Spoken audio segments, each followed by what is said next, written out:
राजीव की तरफ मैं रुक कर लेता हूं। राजीव, जिन देशों में हमने हमेशा देखा है जहां राष्ट्रपति चुनाव होता है, प्रेसिडेंशियल जो होता है वो इलेक्शंस होते हैं, वहां पे चेहरा ज्यादा हमेशा हावी होता है।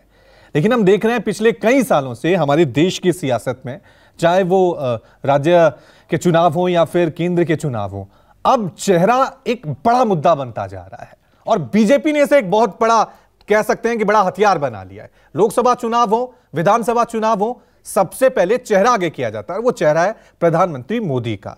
लेकिन विपक्ष इस बार बिना चेहरे के चुनाव लड़ रहा है, वो गारंटियां लेकर आ रहा है। क्योंकि आप गांव में जाते हैं, शहरों में जाते हैं, हर लोगों से मिलते हैं, तो क्या लग रहा है आपको इस बार जो 2023 का सेमीफाइनल होने जा रहा है, 2024 का जो सबसे बड़ा सियासी फाइनल हो रहा है, ये जो चेहरे और मुद्दों की जंग होने वाली है, गारंटियों की जंग होने वाली है, ये कितनी दिलचस्प होने वाली है?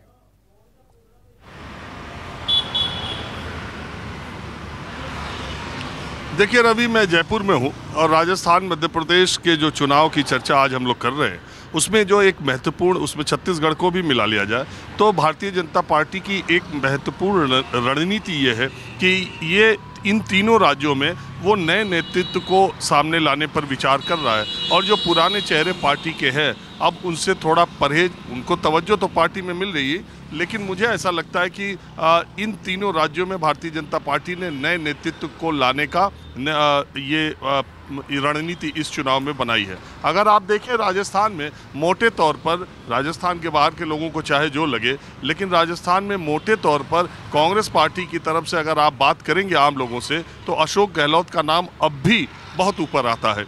और मध्य प्रदेश में कमलनाथ के चेहरे पर कहीं कोई विवाद नहीं है।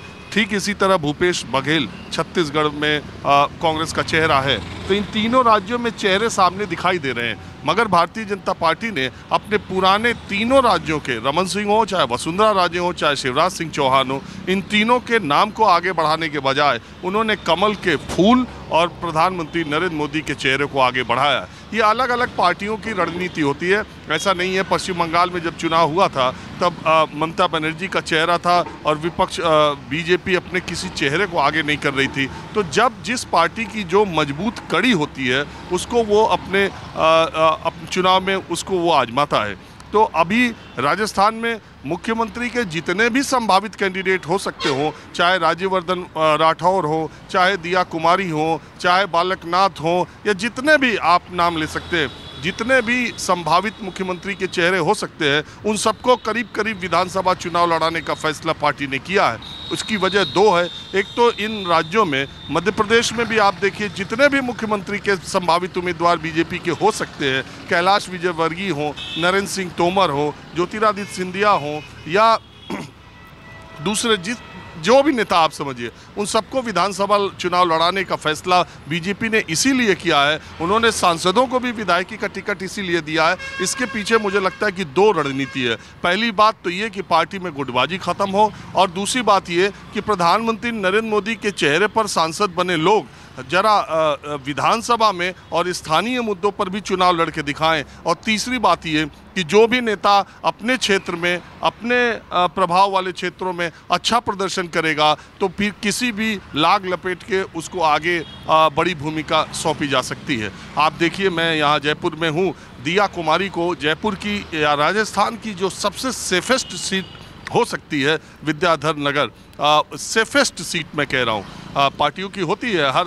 राज्य में कुछ पार्टियों की एकदम सेफ सीट मानी जाती है, वहाँ से दिया कुमारी को चुनाव लड़ाया गया। अब एक सांसद को एकदम सुरक्षित सीट से चुनाव लड़ाया गया, इसका मतलब मुझे ऐसा लगता है कि उनका एक लार्जर रोल पार्टी देखना चाहती है। उसकी वजह क्या है? उसकी वजह है कि वसुंधरा का रिप्लेसमेंट कोई महिला हो सकती है, और दूसरी बात वो राजघराने से आती हैं, और तीसरी बात जो राजपूत वोटर है इस इलाके के, वो बहुत मायने रखते हैं। और भैरव सिंह शेखावत, आपको पता है, पहले ऐसे भारतीय जनता पार्टी के मुख्यमंत्री थे जिनके नेतृत्व में राज्यों में पहली बार देश में सरकार राजस्थान में बनी थी, और भैरव सिंह शेखावत के दामाद नरपत सिंह राजवी हैं जिनका टिकट काट करके दिया कुमारी को दिया गया है। तो ये रणनीति के तहत ये सब काम भारतीय जनता पार्टी कर रही है। दूसरी तरफ कांग्रेस पार्टी, अगर गहलोत सरकार की बात मैं करूं तो पिछले 1 सालों में जितनी फ्रीबीज या जितनी योजनाएं, जितनी घोषणाएं इस मामले में शिवराज सिंह चौहान की सरकार और गहलोत सरकार में कंपटीशन है कि किसने कितना पैसा जनता पर पिछले 1 साल में लुटा दिया है।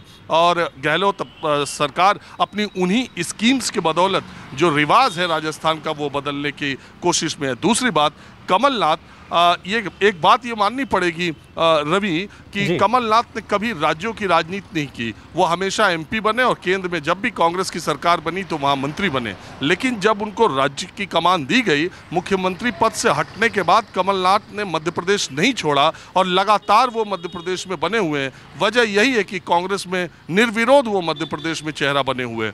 तो ये अलग अलग राजस्थान और मध्य प्रदेश की स्थिति है और दोनों जगह पर आप देखिएगा संघर्ष आमने सामने का होगा। इस बार इन दोनों राज्यों में तीसरी कोई शक्ति को मुझे कोई उभार दिखाई नहीं दे रहा है। ये पूरी की पूरी लड़ाई बीजेपी और कांग्रेस में होगी।